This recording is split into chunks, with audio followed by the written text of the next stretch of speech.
찬송가 357장으로 찬송하시겠습니다. 357장 찬송입니다.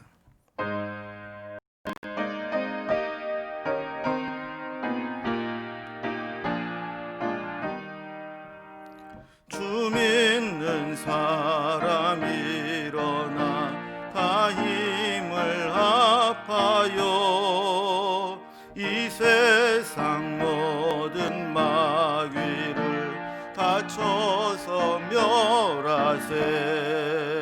저 앞에 오는 적군을 다 싸워 이겨라. 주 예수 믿는 힘으로 온 세상 이기네. 믿음이 이기네. 믿음이 이기네. 주 예수를 믿음이 온 세상 이기네. 온 인류 마귀 계율로 큰 죄에 빠지니 진리로 띠를 띠고서 늘 기도 드리세. 참 믿고 의지하면서 겁 없이 나갈 때 주 예수 믿는 힘으로 온 세상 이기네. 믿음이 이기네. 믿음이 이기네. 주 예수를 믿음이 온 세상 이기네. 끝까지 이긴 자에게 흰 옷을 입히고 또 영생복을 주시니 참 기쁜 일일세. 이 어두운 세상 지나서 저 천성 가도록 주 예수 믿는 힘으로 온 세상 이기네. 믿음이 이기네. 믿음이 이기네. 주 예수를 믿음이 온 세상 이기네. 아멘.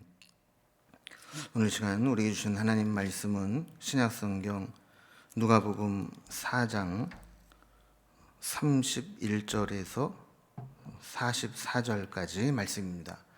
누가복음 4장 31절에서 마지막 절까지 말씀을 제가 봉독하겠습니다. 갈릴리의 가버나움 동네에 내려오사 안식일에 가르치심에 그들이 그 가르치심에 놀라니 이는 그 말씀이 권위가 있음이러라. 회당에 더러운 귀신 들린 사람이 있어 크게 소리질러 이르되 아 나사렛 예수여 우리가 당신과 무슨 상관이 있나이까? 우리를 멸하러 왔나이까? 나는 당신이 누구인 줄 아노니 하나님의 거룩한 자니이다. 예수께서 꾸짖어 이르시되 잠잠하고 그 사람에게서 나오라 하시니 귀신이 그 사람을 무리 중에 넘어뜨리고 나오되 그 사람은 상하지 아니한지라. 다 놀라 서로 말하여 이르되 이 어떠한 말씀인고 권위와 능력으로 더러운 귀신을 명함에 나가는도다 하더라. 이에 예수의 소문이 그 근처 사방에 퍼지니라. 예수께서 일어나 회당에서 나가사 시몬의 집에 들어가시니 시몬의 장모가 중한 열병을 앓고 있는지라. 사람들이 그를 위하여 예수께 구하니 예수께서 가까이 서서 열병을 꾸짖으신대 병이 떠나고 여자가 곧 일어나 그들에게 수종드니라. 해질 무렵에 사람들이 온갖 병자들을 데리고 나아오매 예수께서 일일이 그 위에 손을 얹으사 고치시니 여러 사람에게서 귀신들이 나가며 소리 질러 이르되 당신은 하나님의 아들이니이다. 예수께서 꾸짖으사 그들이 말함을 허락하지 아니하시니 이는 자기를 그리스도인 줄 알미러라. 날이 밝음에 예수께서 나오사 한적한 곳에 가시니 무리가 찾다가 만나서 자기들에게서 떠나시지 못하게 만류하려 하매 예수께서 이르시되 내가 다른 동네들에서도 하나님 나라의 복음을 전하여야 하리니 나는 이 일을 위해 보내심을 받았노라 하시고 갈릴리 여러 회당에서 전도하시더라. 아멘.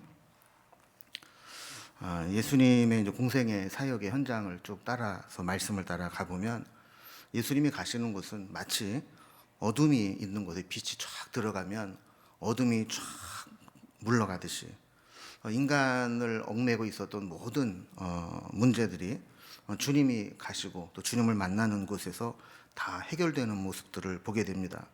오늘 본문에도 그러한 몇 가지 사례들이 나오고 있는데 그 이후에 예수님은 한 곳에 머무르지 않고 다른 곳에서도 하나님 나라 복음을 전하기 위해 떠나시는 그런 모습이 나옵니다. 먼저 오늘 말씀의 전체적인 구조를 좀 살펴보면요. 31절에서 37절까지는 더러운 귀신을 쫓아내시는 예수님의 모습이 나오고 또 38절에서 39절까지는 베드로의 장모를 치유하시는 예수님.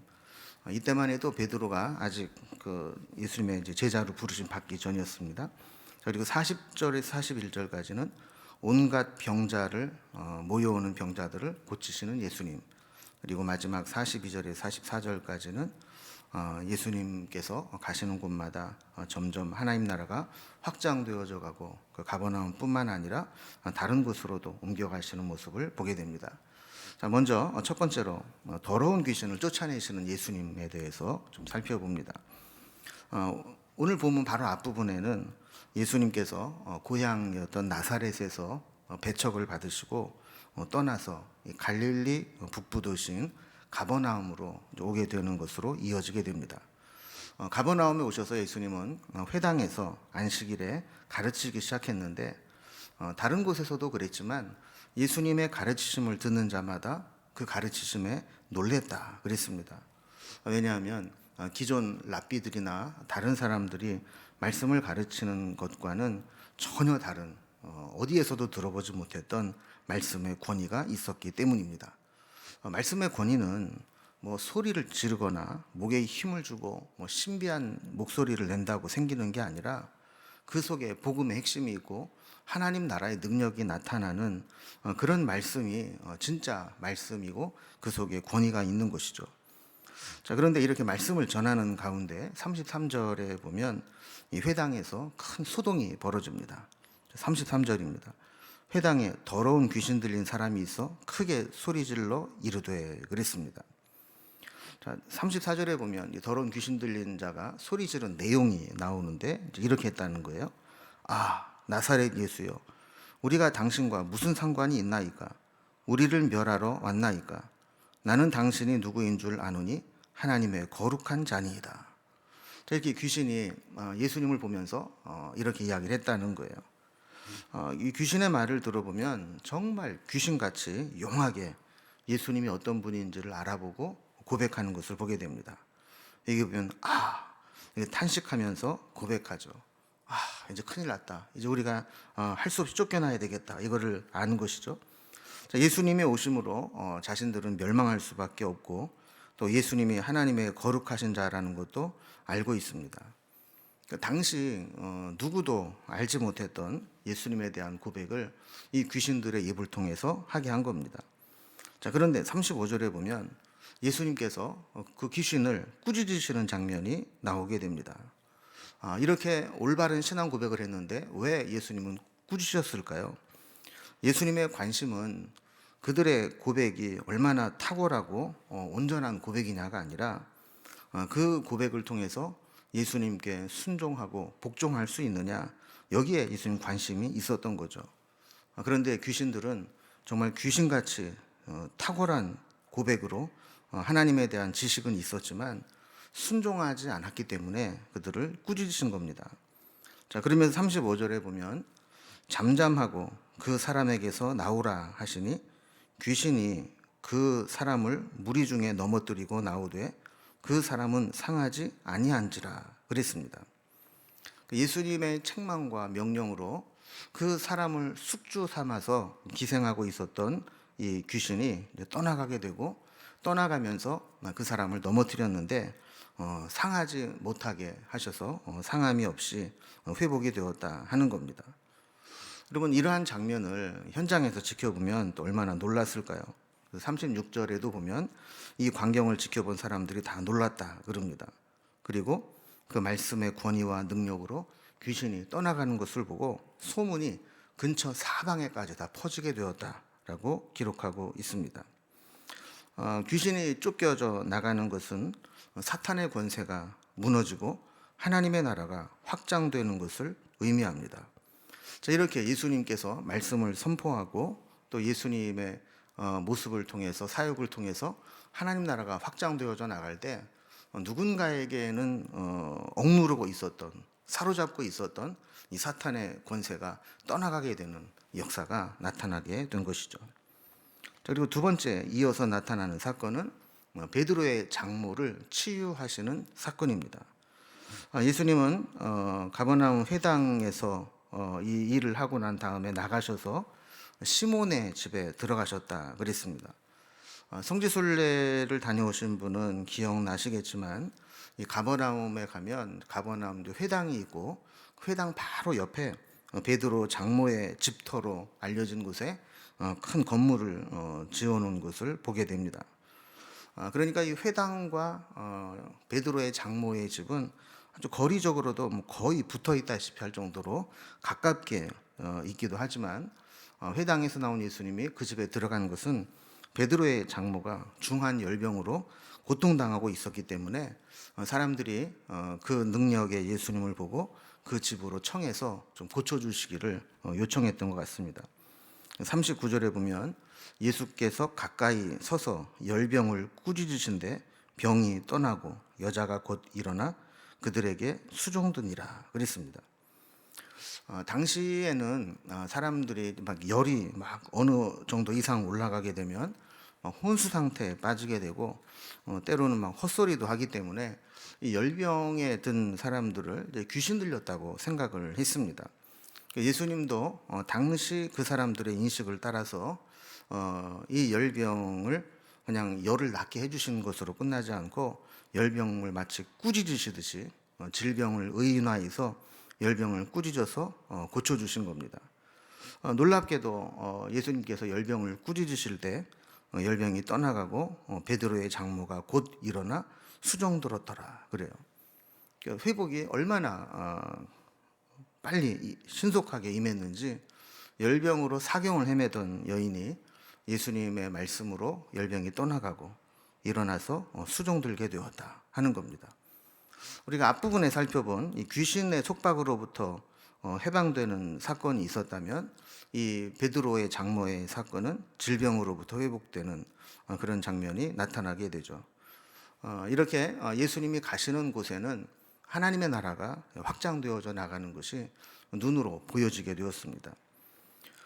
베드로의 장모는 나음을 얻고 곧 일어나 수종들었다 그럽니다.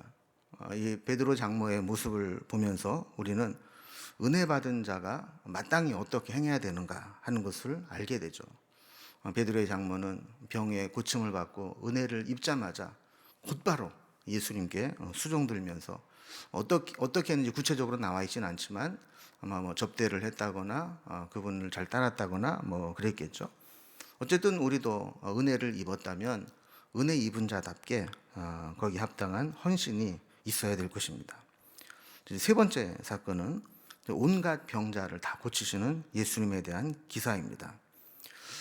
지금 이제 베드로의 장모를 고친 사건까지는 안식일에 있었던 사건입니다. 그리고 40절부터는 이제 날짜가 바뀌게 되죠. 40절에 보면 해질 무렵에 사람들이 온갖 병자들을 데리고 나오매 예수께서 일일이 그 위에 손을 얹으사 고치시니 그랬습니다. 우리가 잘 아는 대로 유대인은 하루의 시작이 해가 지면서부터 새로운 날이 시작이 됩니다. 그래서 해질 무렵이라고 하는 것은 안식일이 이제 끝났다는 거예요.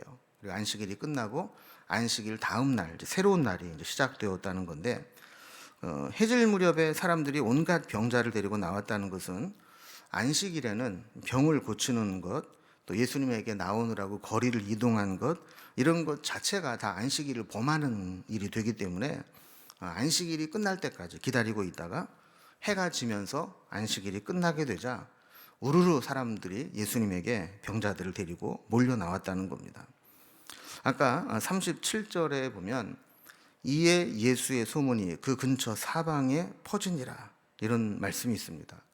그러니까 예수님의 기적과 능력 행하는 것을 보고 소문이 막 근처 사방에 막 다 퍼지게 되자 예수님에게 나오고 싶은데 마침 안식일이라 이동하지 못하고 있다가 해가 지면서부터 사람들이 다 모여온 곳이죠.